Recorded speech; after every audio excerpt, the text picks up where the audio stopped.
What's up, YouTube? This is Too Raw for TV. And unfortunately, I have some sad news to pass along to you guys. Just days after losing NBA Hall of Famer Lenny Wilkens, word has come out that four-time NBA All-Star Michael Ray Richardson passed away today in Lawton, Oklahoma at the age of 70. His death comes shortly after being diagnosed with prostate cancer. So, a sad time right now when it comes to our elders, to our legends in the game. No matter what they went through, they were the ones who paved the way for the modern NBA. Born in Lubbock, Texas, Richardson relocated to Denver, Colorado during his youth. At Manual High School, he emerged as a promising basketball talent, contributing as a promising basketball player. And he led them to the school's 1972 state championship team. Despite not starting until his senior year, his performance caught the attention of college scouts. Richardson accepted a scholarship to the University of Montana, where he played from 1974 to 1978. During his collegiate career, he earned first-team All Big Sky honors 3 times, showcasing his prowess as a guard and setting the stage for his professional aspirations. Selected 4th overall in the 1978 NBA draft by the New York Knicks, Richardson was heralded as a successor to Knicks legend Walt Frazier. In his second season, he led the NBA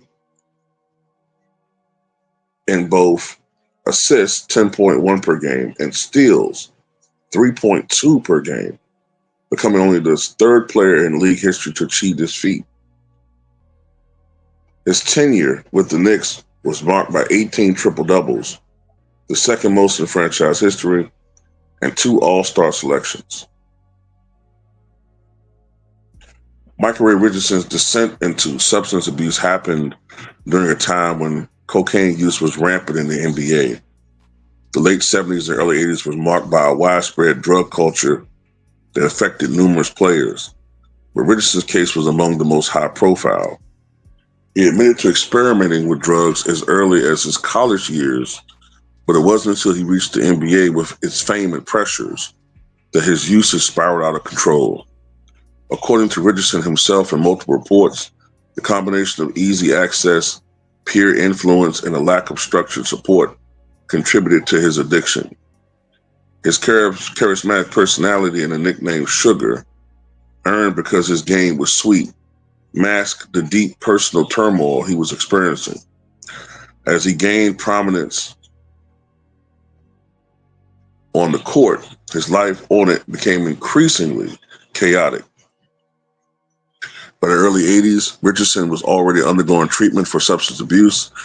He entered rehab several times, including a stint in 1982 while still with the Knicks.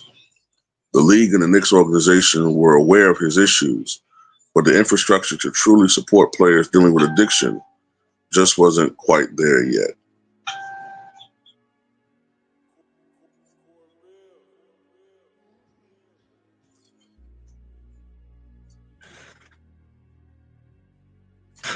It was in 1982 when the Knicks traded Richardson to the Golden State Warriors for Eric Sleepy Floyd and Mickey Johnson. But his time with Golden State was brief, just 33 games, before he was flipped to the New Jersey Nets, where he would experience a brief resurgence. By 1986, Richardson had violated the NBA's drug policy 3 times, the threshold under the league's increasingly strict anti-drug program. Commissioner David Stern, newly installed and determined to clean up the league's image, banned Richardson for life under the league's 3 strikes policy. He became the first NBA player to receive a lifetime ban for drug use. Despite a reinstatement offer in 1988, Richardson never returned to the NBA, choosing instead to continue his career in Europe.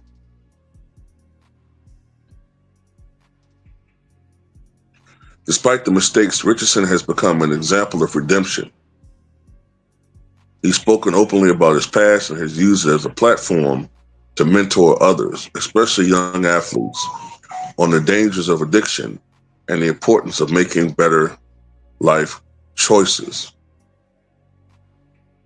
Transitioning into coaching, Richardson led teams in the Continental Basketball Association and the National Basketball League of Canada.